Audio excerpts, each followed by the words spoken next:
الحوار الاسلامي المسيحي وباسمي شخصيا ارحب بكم اجمل ترحيب في هذا اللقاء الذي يجمعنا لنتباحث في موضوع صيانه العيش المشترك في العالم العربي.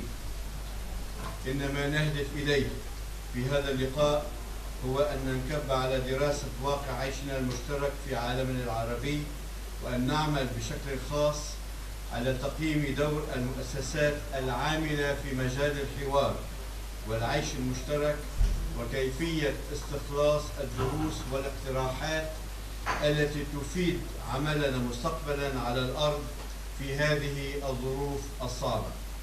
نعم، إننا نمر في هذه اللحظة من تاريخ أمتنا العربية بظروف صعبة، وإذا ما نظرنا راهنا إلى مجمل أقطارنا العربية فإننا نرى أنها تعيش انتفاضات وغليانا وثورات لا تخلو من العنف، ولا يطمئن أهلها إلى مستقبل واضح وسليم. فما الذي يضمن لنا في المنطقة العربية استمرارية عيش مشترك ينبني على المساواة والديمقراطية، ويعطي لكل المواطنين حقوقهم ويحملهم نفس الواجبات؟ إن ما يؤسس لهذا العيش المشترك هو أولاً إيماننا بوجوب ممارسة الحوار الإسلامي المسيحي على صعيد الحياة المشتركة باستمرار وبصدق وعلى جميع مستويات الحياة الاجتماعية، وأن يكون هذا الحوار مبنياً لا على ظروف تكتيكية عابرة تتغير بتغير الظروف، بل على متطلبات إيمانية راسخة وثابتة تدفعنا باستمرار إلى هذا الحوار. وما يؤسس أيضا لهذا العيش المشترك هو انتماؤنا الواحد في المواطنة وولاؤنا لها، كي يصبح جميع الناس متساوين في الحقوق والواجبات وفي الاحترام المتبادل والكرامة.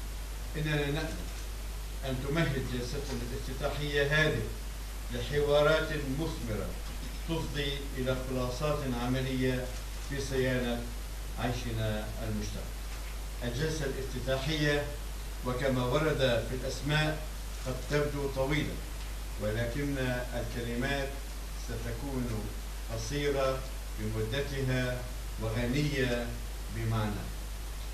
نبدأ الكلمة الأولى للقاضي عباس الحلبي رئيس الفريق العربي للحوار الإسلامي المسيحي، فليتفضل.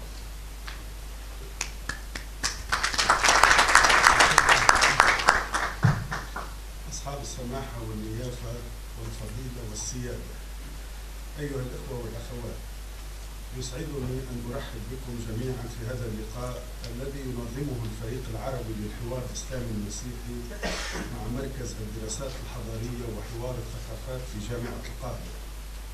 وبهذه المناسبة أوجه التحية إلى شريكنا في التنظيم وإليكم جميعا القادمين من الوطن العربي ومصر العزيزة، متمنيا أن يكلل هذا اللقاء بالنجاح. يرمي اللقاء إلى درس سبل صيانة العيش المشترك الإسلامي المسيحي الواحد في العالم العربي، واحترام التعددية الدينية، وترسيخ قواعد العيش الواحد والمساواة في المواطنة. وسيجري بحث الموضوع ضمن المحاور الأربعة التي حددها المنظمون. إن السعي إلى حفظ العيش المشترك في العالم العربي هم حمله فريقنا العربي منذ تأسيسه، وأجرى حوله العديد من اللقاءات والندوات، وبحث حالة العيش المشترك في العديد من دول المنطقة، إلا أن بحثه الآن يكتسب أهمية خاصة في ضوء التغييرات التي تشهدها منطقتنا العربية، وانعكاس هذه التغييرات على العلاقات الإسلامية المسيحية فيها.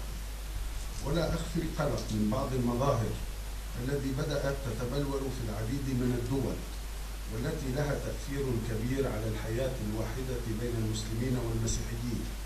ولنا في الحالة المصرية كل الأمل في أن تتوصلوا إلى استقرار الوضع السياسي والخروج من المرحلة الانتقالية التي تمر بها بلادكم إلى مرحلة أخرى لا شك أنها ستكون في صالح مجموع المواطنين. ذلك لما لمصر من دور وتأثير على مجريات الأمور في المنطقة ودولها، فمصر كانت وما زالت قطبا تتوجه إليه الأنظار وترنو إليه الأبصار، فما يجري داخلها يؤثر على محيطها.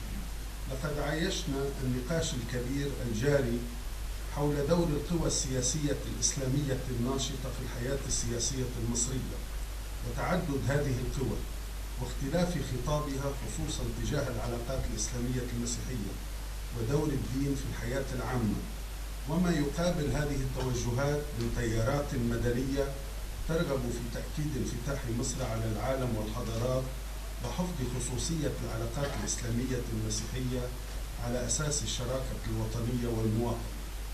وليس أدل من هذا الحراك الصحي سوى الوثائق التي أصدرها الأزهر الشريف بالاشتراك مع مثقفين وناشطين من المجتمع المدني المصري، والسعي إلى إقامة دولة دستورية وطنية ديمقراطية حديثة، وهي صفات الدولة المدنية وإن لم تسمها بمعنى أن الدولة قريبة من الأديان جميعها، ولكنها تحافظ أيضا على مسافة منها بعدم إشغال الدين كامل الحيز العام، وإن كان له دور كبير في المجتمع، وحيث تغلب الثقافة المدنية على التعصب الديني والوسطية الدينية على التطرف والإقصاء.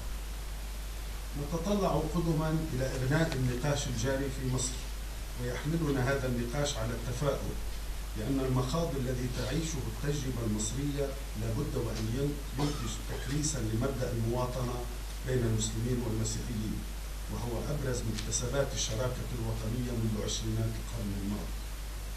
إن تكريس هذا الاتجاه في مصر لابد وأن يؤثر على دول أخرى تشهد مثل هذه التطورات كسوريا، وأيضا وخصوصا لإعطاء الاطمئنان للمسيحيين في لبنان والعراق. لقد قمنا منذ سنوات في فريقنا بإصدار وثيقة تحت تسمية ميثاق عربي إسلامي مسيحي للحياة الواحدة، جرى فيها توصيف للعلاقات الإسلامية المسيحية وجملة مقترحات لتعزيزها وترسيخها أكثر، وباعتقادي أنها في جملتها لا تزال صالحة رغم المتغيرات، وإن احتاجت ربما للتركيز أكثر على المخاطر التي تهدد هذه العلاقات بعد بروز وتصاعد موجات التطرف والغلو، وإن أشارت إليها الوثيقة. كما يجدر بنا السعي مجددا وفي ضوء هذه المتغيرات لإنشاء عقد اجتماعي جديد بين المسلمين والمسيحيين يكون كمثل تجديد هذه الشراكة التي عاشت في منطقتنا منذ قرون. ولهذه الغاية تشمل أبحاث اجتماعنا اليوم محاور تتصل بتقييم وتحليل العلاقات الإسلامية المسيحية القائمة، ودراسة وثيقتي الأزهر والفريق، والعلاقة بين السياسي والديني، وبحث الآليات المطلوبة من أجل صيانة العيش الواحد في عالمنا العربي. أيها الإخوة والأخوات، لا شك في أن هذه المتغيرات الحاصلة لا تؤثر على اهتمامنا بما يجري لإخواننا المسلمين والمسيحيين في فلسطين المحتلة، وما يصيب القدس الشريف من حملات التهويد وتغيير المعالم، وموضوع الأسرى الفلسطينيين ومعاناتهم مع الاحتلال. أملنا ستستقر الأوضاع في دول الحراك ومصر تحديدا لكي لا تنجح إسرائيل في غفلة من التطورات والزمن في القضاء على إمكانية إخواننا الفلسطينيين من قيام دولتهم. أما في لبنان فلقد سعينا مؤخرا وعن طريق أكثر من ندوة في مناطقنا المختلفة وتحت العنوان ذاته صيانة العيش المشترك، سعينا لتنبيه اللبنانيين إلى مخاطر استمرار الانقسام العمودي الحاد القائم بينهم، وفشل السياسيين في تلبية الحاجات الوطنية والمطلبية على العلاقات الإسلامية المسيحية في لبنان، وأيضا العلاقات الإسلامية الإسلامية. إننا نتطلع إلى حصيلة لقائنا هنا للاستفادة منها في تجربتنا اللبنانية. وفقنا الله وإياكم وحفظ لنا أوطاننا وأنقذ العيش المشترك الذي أكسب منطقتنا معنا كما هو حالنا في لبنان. ومهم أن نثبت لأنفسنا أولا وللعالم أيضا أننا قادرون على حفظ حياتنا المشتركة لكي يبقى التنوع قائما والحياة غنية بهذا التفاعل الخلاق الذي أنتج ثقافة مشتركة وأسلوب حياة مميزا متمنيا لكم طيب الإقامة ولقاء موفقا بإذن الله. وأخيرا أوجه الشكر إلى الجنود المجهولين الذين لولاهم ولولا جهودهم لما استطعنا الاجتماع. الأمين العام للفريق العربي للحوار الاسلامي المسيحي الدكتور ياد جرجور وفريق عمله والسيدة رضوى، وكذلك مركز الدراسات الحضارية وحوار الثقافات في جامعة القاهرة وعلى رأسه دكتور محمد صفار وفريق عمله. أهلا وسهلا والسلام عليكم.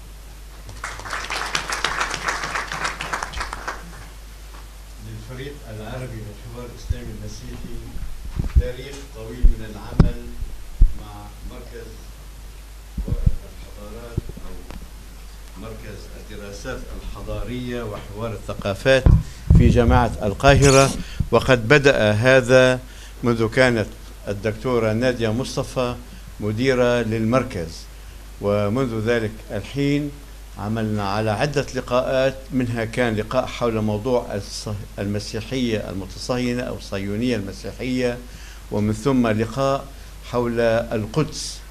ونحن نفتخر أن هذا التعاون الذي استمر في عدة نشاطات استمر أيضا في الأشخاص الذين جاءوا بعد الدكتورة نادية، إن كان الدكتورة بكينام، ومن ثم اليوم مع الدكتور محمد صفار. وحين أتينا إلى القاهرة لنتشاور حول عقد هذا اللقاء كان من الدكتور صفار كل الترحيب بأن نكمل معا مسيرة التعاون بين الفريق والمركز. ونحن نود أن نعلن أننا في تعاون مستمر أيضا للعمل على المستوى المحلي، حتى لا أقول على مستوى القاعدة، على مستوى المحلي. ونأمل أن يكون عندنا عدة ورش محلية في المستقبل تتناول مواضيع متعددة، ونرجو أن نخرج من هذا اللقاء بما يساعدنا على تفعيل الحوار على المستوى المحلي وبطريقة عملية ليس فقط في مصر وإنما في معظم بلداننا العربية. الكلمة الآن للدكتور محمد صفار مدير مركز الحضارات وحوار الثقافات، فليتفضل.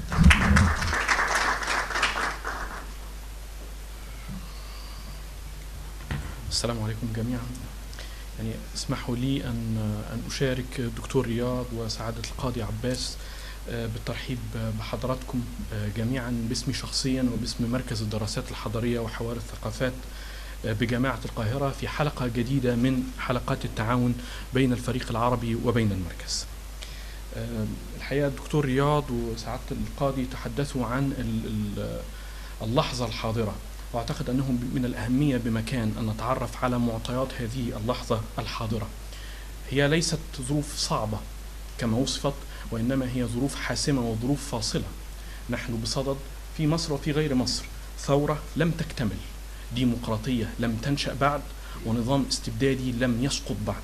من أسوأ التسميات التي تطلق على ما حدث ثورات الربيع العربي. بداية هذه الثورات لم تحدث في الربيع إنما حدثت في الشتاء. ثانيا تسميتها بثورات الربيع يجعلها مجرد موسم ومجرد يعني هبات وانتفاضات تلقائية سرعان ما تزول ويعود الاستبداد مرة أخرى إلى الأوطان العربية. هذه لحظة تاريخية فاصلة لنستعيد فيها الأوطان والثروات والأنفس، لكي نستعيد فيها علاقتنا مع التاريخ وعلاقتنا مع قوة الأزل والأبد. ماذا يعني إقامة مؤتمر عن صيانة العيش المشترك في هذه اللحظة التاريخية؟ هو يعني استلهام نماذج وقيم وسلوكيات وأخلاقيات تجسدت حينما التحمت كتل بشرية هائلة استطاعت تجاوز كل عوامل الاختلاف، بحيث لم يعد هناك انقسامات فيما بينها، وكان هذا هو سر النجاح السريع، واستطاعت من خلاله أن تطيح بالعديد من الرؤوس في أكثر من بلد عربي. وبرغم هذا الفناء والتوحد بين أفراد وجماعات من مختلف التوجهات ومن مختلف الخلفيات، استمر الحفاظ على الذاتيات المتميزة لكل طرف مختلف.